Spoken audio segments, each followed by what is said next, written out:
Siva sir வெளியூர் போய் 4 மாசம் ஆகுது. ஆனா நீங்க இப்ப 2 மாசம் கர்ப்பமா இருக்கீங்க. அது எப்படின்னு தெரியலையேக்கா. அது மட்டும் இல்லாம நேத்து சிவா மாமா உங்க ரூம்குள்ள இருந்து வெளியே வந்தத நானே என் கண்ணால பார்த்தேன். அதுவும் இல்லாம நீங்களும் சிவா மாமாவும் வீட்ல இருந்து தனித்தனியா கிளம்பி தெரு முனையில ஒன்ன கார்ல சேர்ந்து போறதாகவும்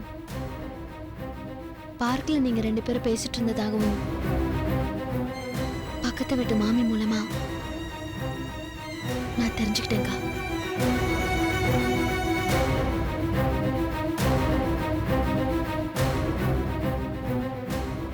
ஏய், என்ன பேச்சு பேசுற?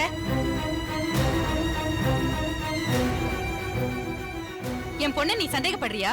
உன்னை அவ இந்த வீட்டுல கொண்டு வந்து வச்சுட்டு எவ்வளவு பெரிய தியாகம் பண்ணிருக்கா தெரியுமா? அவ உத்தமேடி. அவள போய் ப்ளீஸ் கொஞ்சம் பேசாம இருக்கியா? வீட்டுக்கு வந்து விருந்தாளி கிட்ட இப்படித்தான் பேசுவாங்களா? நீ எதுவும் பேசாதமா.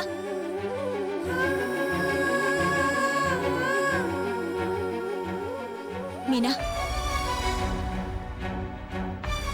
இப்போ உன் சந்தேகம் என்ன? என்னையும் உன் சிவா மாமாவையும் சேர்த்து நீ சந்தேகப்படுற இல்ல? அப்படித்தானே?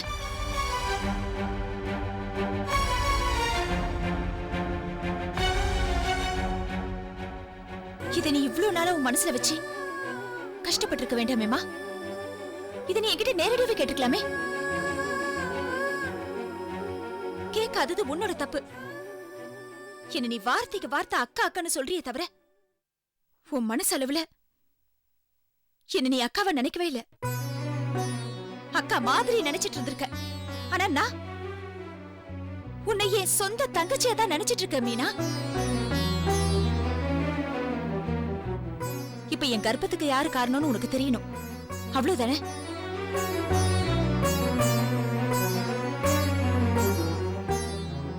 அதை தெரிஞ்சுக்கிட்டா என் மேலையும் உன் சிவா மாமா மேலே இருக்கிற சந்தேகம் உனக்கு போயிடும்ல?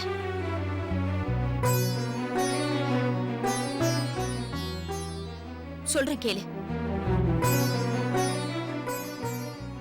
என் ஹஸ்பண்ட் ஃபாரின்கெல்லாம் போகல, இங்கேதான் இருக்காரு. இங்கேனா இந்த வீட்ல இல்ல, இதே ஊர்ல தான் இருக்காரு.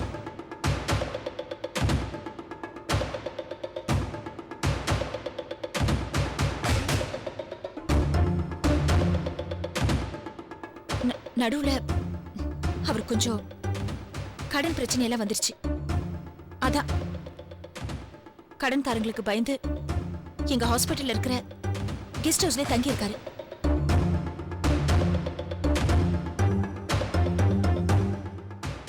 அந்த நேரத்துலதான் எனக்கு மனசு நிம்மதி இல்லாம இருந்தது.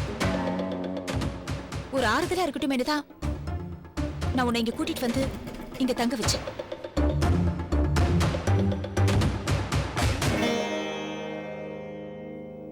பக்கத்து வீட்டு மாமி சொன்னாங்க, பக்கத்து வீட்டு மாமி சொன்னாங்கன்னு சொல்றியே, அவங்க மனநல சரியில்லாதவங்க. இந்த விஷயத்தை ஏற்கனவே நான் உங்ககிட்ட சொல்லியிருக்கேன்.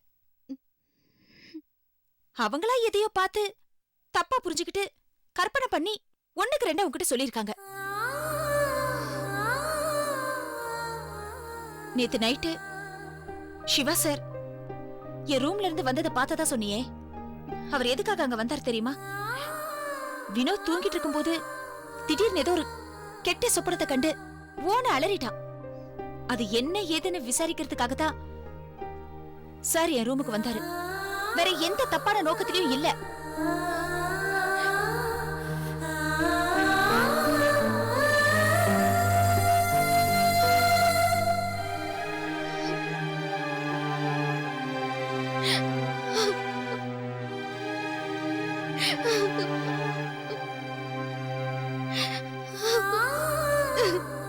என்ன மன்னிச்சிருங்கக்கா. உங்களை தப்பா புரிஞ்சுக்கிட்டு உங்க மேல சந்தேகப்பட்டுட்டேன். I'm extremely sorry கா.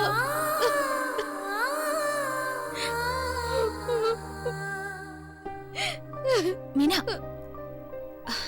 இது பாரு, வார்த்தைகளை கொட்டிடலாம்.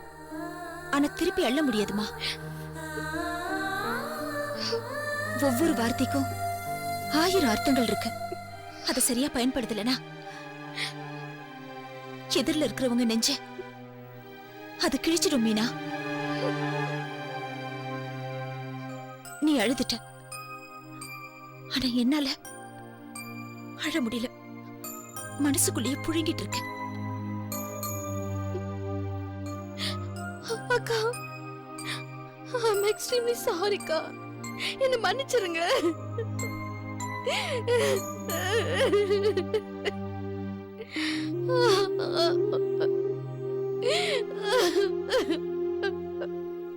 சரி மீனா, சரி அழாதம்மா. அக்கா, நான் உங்க ஹஸ்பண்ட உடனே பார்த்தாகணும்.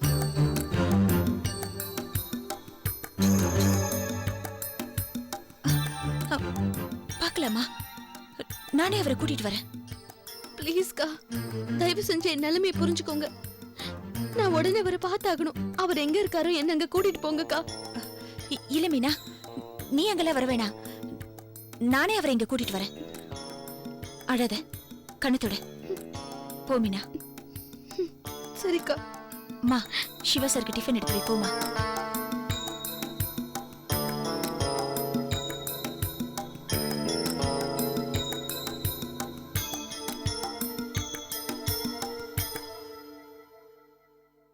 பாரு, நான் அன்னைக்கே சொன்னேன் இது சரிப்பட்டு வராது, கண்டிப்பா பிரச்சனை வரும்னு.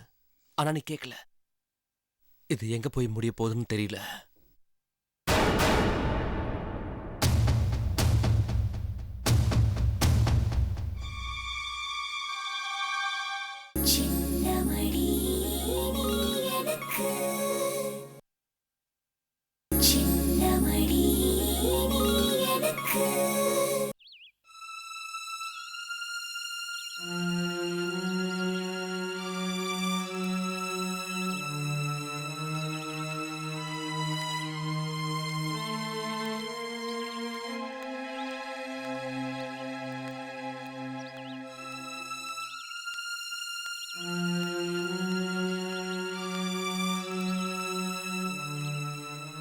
வா பாரு. என்ன பாரு, அர்ஜென்ட்டா ஃபோன் பண்ணி வர சொன்ன? மைதிலி, அது இவ்வளவு தூரம் வந்துட்ட, இன்னும் என்ன தயக்கம்? எதா இருந்தாலும் சொல்லு. கடவுள் எல்லாத்துக்கும் ஒரு வழி வகுத்து வச்சிருப்பார். மைதிலி, அந்த ஆல்பத்தில் இருக்கிற சந்தோஷத்தா என் ஹஸ்பண்டா மீனை நினைச்சிட்டு இருக்கிறதா நான் சொன்னேன் இல்ல? ஆமா.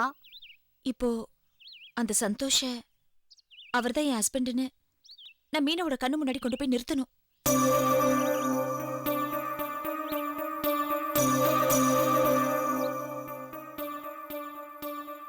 என்ன பாரு, என்ன சொல்ற?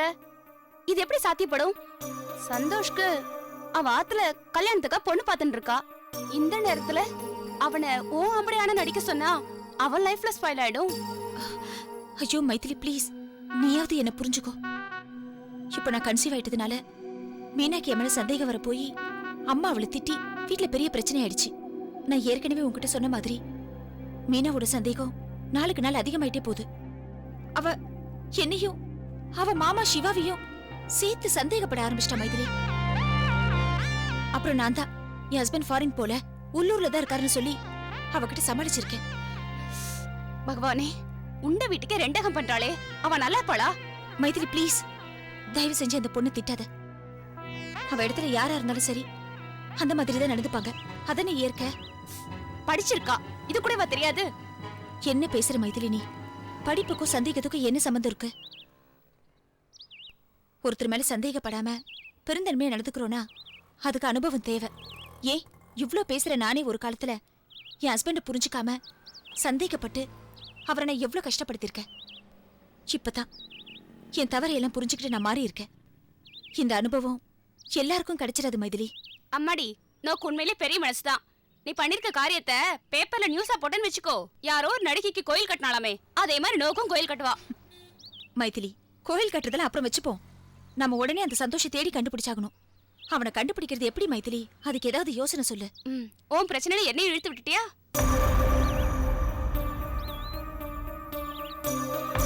சரி வா.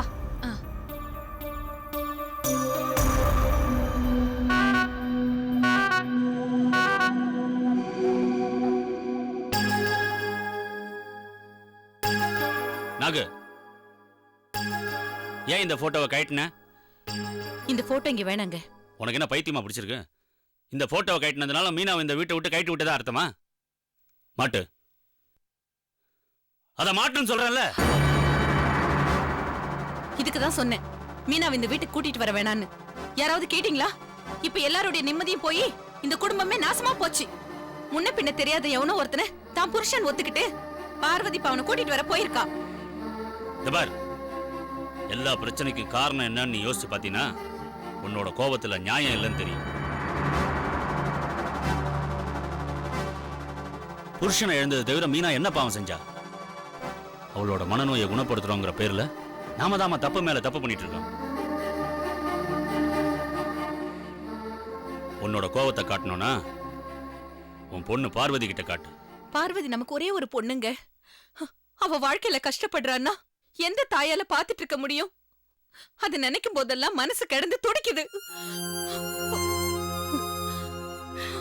வேண்டாமா, வேண்டாம். என் பேத்தியால நீங்க யாரும் கஷ்டப்பட வேண்டாம். இதுக்காகத்தான் நான் அன்னைக்கே அவளை ஊருக்கு கூட்டிட்டு போலான்னு இருந்தேன்.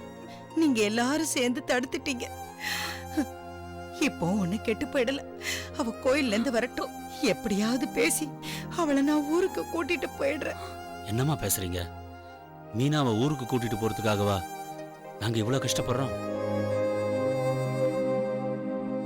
என்ன பிரச்சனை வந்தாலும் மீனாவை குணமாக்காம இந்த வீட்டை விட்டு அனுப்ப மாட்டேன்.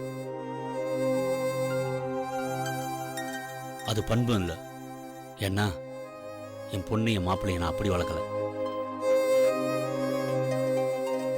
பார்வதி உனக்கு மட்டும்தான் பொண்ணா? எனக்கு பொண்ணு இல்லையா? அவ கஷ்டப்படுறத பார்த்து நான் மட்டும் என்ன சந்தோஷமா இருக்கேன்? இங்க நடக்கிற எல்லாமே பார்வதி விரிச்ச வேலை. அதுல இருந்து எப்படி வெளில வரணும்னு பார்வதிக்கு தெரியும். மனசை போட்டு குழப்பிக்காது. போ.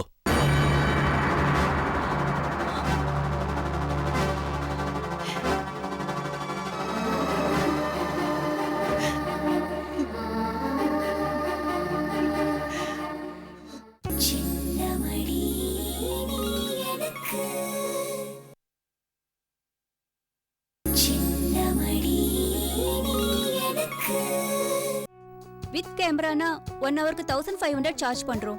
வித்தவுட் கேமரானா 1000 rupees சார்ஜ் பண்றோம். என்னைக்கு ஸ்டுடியோ வேணுங்கிறத டிசைட் பண்ணிட்டு அட்வான்ஸ் பே பண்ணிடுங்க. அப்பதான் ஸ்டுடியோ பிளாக் பண்ண முடியும். Okay sir, thank you. Excuse me madam, Santosh இருக்காரா? நீங்க? அவருக்கு தெரிஞ்சவா, பேர் மைதிலி. ஒரு ஆட் ஷூட்டிங்காக பெங்களூர் போயிருக்காரு.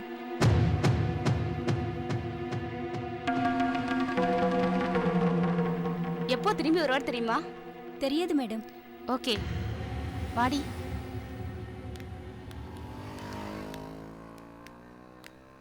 மைதிலி, இப்ப என்ன பண்றது மைதிலி?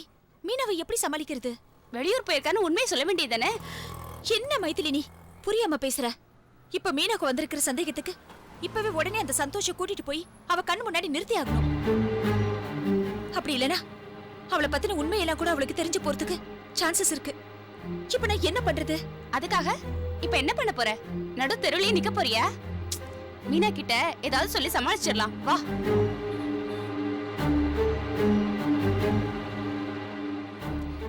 என்ன தயக்கம்? என் தர்ம சங்கடமான சூழ்நிலைய உனக்கு எப்படி சொல்லி புரிய வைக்கிறதுன்னு எனக்கு தெரியல மைதிலி.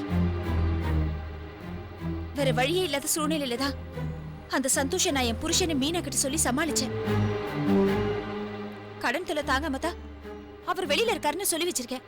மீனா நடன இப்பவே இந்த நிமிஷமே நான் அவரை பார்த்தாகணும்னு சொல்றா. இப்ப சந்தோஷம் இல்லாம நான் அங்க போய் அவகிட்ட என்னன்னு சொல்லி சமாளிக்கிறது? என்ன பாரு, இதை விட பெரிய பெரிய விஷயத்தை எல்லாம் சமாளிச்சுட்டு வந்தாச்சு. இது சமாளிக்க முடியாதா?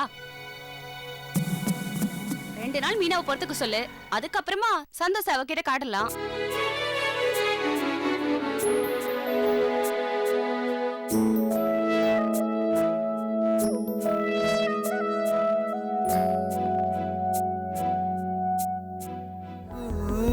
மின்னல் ஒளி விழியாலே நெஞ்சை நீ திறந்தா,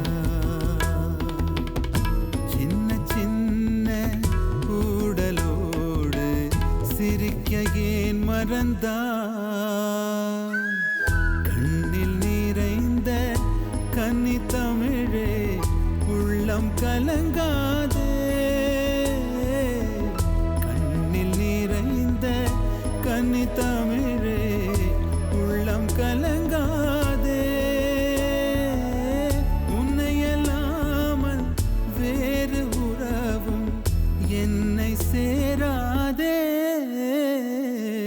காற்றும் நானும் காத்து கிடந்த தனிமை தீவினிலே